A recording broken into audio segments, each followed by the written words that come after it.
Palavra da salvação. Glória a vós, Senhor. Queridos irmãos e irmãs, nós temos a alegria e o privilégio de ouvir a palavra de Deus e participar desta celebração eucarística, seja os poucos aqui presentes fisicamente e inteiramente, porque não só fisicamente, e aqueles que nos acompanham pelas redes sociais, que embora não estejam aqui fisicamente, devem estar inteiramente no seu espírito aqui sintonizados. Paulo, nessa primeira leitura, nos exorta justamente a perceber a grandeza daquilo que nós celebramos. Ele nos convida a fugir da idolatria. O que é a idolatria? Por certo, é cultivar falsos deuses, né? Não existe aquele Deus que é cultivado, então é falso Deus.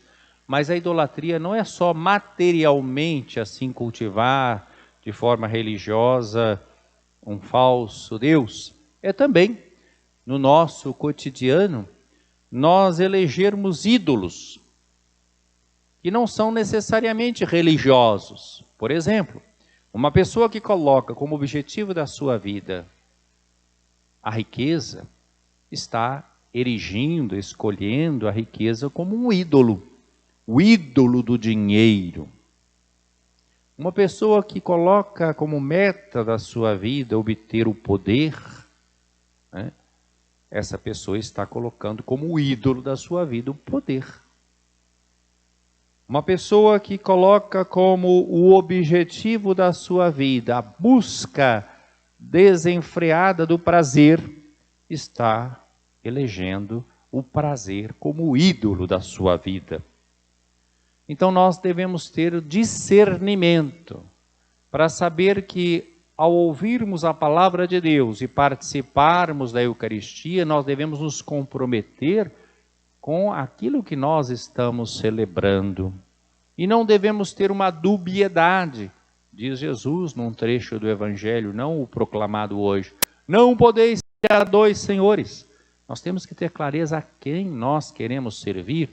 No mês de agosto, durante a Semana Nacional da Família, nós lembrávamos desta passagem lá do Antigo Testamento. Eu e minha família serviremos ao Senhor. Nós temos que ter clareza a quem nós queremos servir. Então Paulo diz aqui: eu vos falo como a pessoas esclarecidas, ponderai bem o que eu digo. Então discernimento. O cálice da bênção, o cálice que abençoamos, não é comunhão com o sangue de Cristo? Então não podemos confundir com um rito exterior, mesmo que belo. É comunhão com o sangue de Cristo. Comunhão com o sangue de Cristo significa comunhão com a vida de Cristo, que tem o seu ápice na entrega da sua vida. Ninguém tem maior amor do que aquele que dá a vida por aqueles que amam. E o pão que partimos não é comunhão com o corpo de Cristo? Então vejam bem, quem comunga do corpo e sangue do Cristo tem que estar disposto também a doar a sua vida em comunhão com o Senhor. Porque há um só pão, nós todos somos um só corpo. Então nós temos que nos importar uns com os outros, pois todos participamos desse único pão.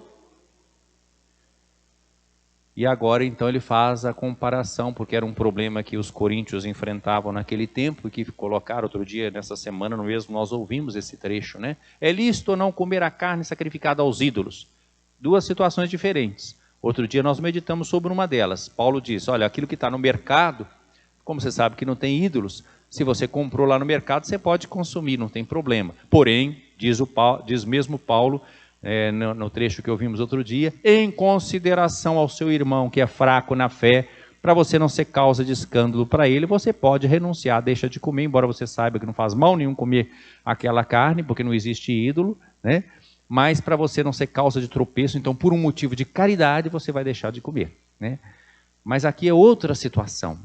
São aqueles que participavam dos banquetes com os pagãos, banquetes que tinham um significado religioso. Então Paulo está falando, tem que distinguir. Vocês têm que saber Uma coisa é a nossa celebração da Eucaristia, outra coisa é participar dos banquetes religiosos com os pagãos. Significa que vocês estão aderindo àquele culto que é um culto falso. Então, os que comem as vítimas sacrificais não estão em comunhão com o altar?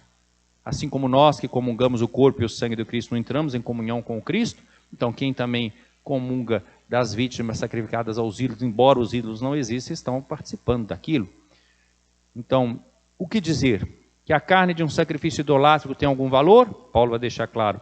Ou que o ídolo vale alguma coisa? Nada disso, não vale nada. Mas o que eu digo é que os idólatras oferecem seus sacrifícios, ele vai usar uma palavra forte, aos demônios, e não a Deus. Ora, eu não quero que entreis em comunhão com os demônios. Vós não podeis beber do cálice do Senhor e do cálice dos demônios. Vós não podeis participar da mesa do Senhor e da mesa dos demônios. Ou quem sabe, queremos excitar o zelo santo do Senhor. Somos porventura mais fortes do que Ele? Isso nós temos que atualizar, não é só o problema cultural daquele tempo, que era próprio da comunidade de Corinto, né? Pessoas que tinham aderido à fé cristã, mas que conviviam com pessoas pagãs que eram habitantes daquela grande cidade. Hoje também nós podemos pensar assim. Pessoas que querem ser cristãs participam da Eucaristia, mas quem sabe estão participando desses banquetes daqueles que estão buscando como objetivo da sua vida a riqueza, o poder e o prazer. Não estarão participando também, embora não seja uma celebração religiosa, de algo que os afasta do Evangelho? Nós temos que pensar bem para sermos coerentes em nossas opções de vida. No Evangelho, nós vemos também esse convite à coerência, né? Não se pode produzir frutos ruins numa árvore boa, né? Uma árvore é reconhecida pelos seus frutos, um convite à coerência, né? O homem bom tira coisas boas do bom tesouro do seu coração, o homem mau tira coisas ruins do mau tesouro do seu coração. A boca fala do que está cheio o coração. Então não basta dizer Senhor, Senhor, e não fazer aquilo que é a vontade de Deus, não acolher a palavra de Deus. E Jesus faz essa comparação que nós encontramos também no Evangelho de Mateus, só que no capítulo 7, no final do Sermão da Montanha. Aqui em Lucas, final do Sermão da Planície, que nós estamos lendo nesses dias. E ele compara também com essa construção da casa. Eu vou mostrar-vos com quem se parece aquele que vem a mim, ouve as minhas palavras e as põe em prática. Semelhante a um homem que construiu uma casa, cavou fundo, colocou alicerce. Vem as dificuldades da vida. Ele não falou que ia ter uma vida fácil. Veio a enchente, a torrente, deu contra a casa. Nós podemos acrescentar, veio a pandemia, né? Veio o desemprego, veio a doença, veio a divisão, o que vocês quiserem. Mas não conseguiu derrubá-la porque estava bem construída. O que é estar bem construída? É estar fundada sobre a rocha, que é a palavra de Deus, que é Jesus Cristo. Aquele, porém, que ouve e não põe em prática, é como um homem que apressadamente construiu a sua casa, não naquela rocha, mas em cima da areia. Quer dizer, ouve a palavra, mas não põe em prática. Quando vem as dificuldades, é alguém que tinha o Senhor na boca. Senhor, Senhor, mas a casa não está construída sobre a rocha da palavra de Deus. Diante dessas dificuldades, a casa cai e é grande a sua ruína. Hoje nós estamos celebrando esse santíssimo e doce nome da Virgem Maria. Etimologicamente, o nome Maria, nós não temos assim uma certeza absoluta. Alguns dizem que seria um nome egipciano, assim como Moisés, não tinha também Maria, né? Então, seria um nome egipciano. Se fosse um nome egípcio, nós teríamos a tradução é uma tradução bonita também, a eleita, a amada, né? É um nome que se aplica bem à Virgem Maria. Outros dizem não, que seria um nome hebraico. Para o nome hebraico existem muitos significados, muitas raízes desse nome. Não vamos entrar aqui, para os estudiosos chega em torno de 60 possibilidades, né? Para o hebraico. E a palavra é Miriam, né, no hebraico, Miriam, né? Mas há nomes muito interessantes na língua de Jesus. No aramaico se fala Mariam, né? E esse nome Mariam, então vai reportar a mar e vai reportar a senhora. né? Tem até algumas traduções em que Jesus se refere a Nossa Senhora chamando ela de Senhora, né? Quando fala aquela mulher não é mulher qualquer, é mulher no sentido de senhora. Então, na raiz aramaica, há essa possibilidade de chamá-la então de senhora. Então, isso do ponto de vista do estudo etimológico. Mas o mais importante não é o estudo etimológico. Como Deus vê Maria? Como Deus chama Maria? E isso nós temos. É só olhar o Evangelho de Lucas, aquele belíssimo Evangelho da Anunciação do Senhor. Como é que o anjo, o arcanjo São Gabriel, enviado por Deus, saúda a Virgem Maria? Ave cheia de graça. Então a Maria é vista como alguém que é cheia de graça. Então ela é eleita, ela é amada, ela é cheia de graça.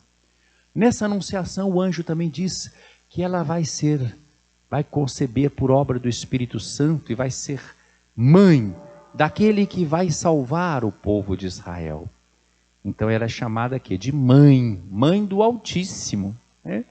Então ela é uma senhora, né? Então veja como é que os nomes vão aparecendo, mas como Deus a chama, cheia de graça e senhora. Mas no final da anunciação, como é que Maria se chama a si mesma, depois de tudo? Eis aqui a serva do Senhor, faça-se em mim segundo a vossa palavra. Então veja que bonito o nome de Maria. Ela é a cheia de graça, ela é a senhora, mãe do Filho do Altíssimo, ela é a serva. Ela é a senhora porque ela é a serva, cheia de graça. Meus queridos irmãos, celebramos essa memória simples, devocional, bonita, carinhosa, neste sábado. Nós devemos pedir essa graça, de nós também descobrirmos como Deus nos chama. Mais importante do que o próprio nome ou seu significado etimológico, é a missão que Deus confere a cada um de nós neste mundo. Nós não estamos aqui à toa por acaso, nós somos amados, nós somos queridos por Deus, nós somos enviados. Que nós aprendamos da Virgem Maria a sermos cumulados de graça, porque servos do Senhor e da sua palavra. Aí estaremos construindo a nossa casa, a nossa vida sobre a rocha, como Maria fez, e nos dá o exemplo e nos sustenta. Recorramos à Virgem Maria, que é mãe do Filho de Deus que se fez homem e que Jesus nos deu como mãe de cada um de nós, como mãe da igreja. Que ela nos ajude na fidelidade à palavra de Deus e na missão que o Senhor nos concede. Louvado seja nosso Senhor Jesus Cristo. Para sempre seja louvado.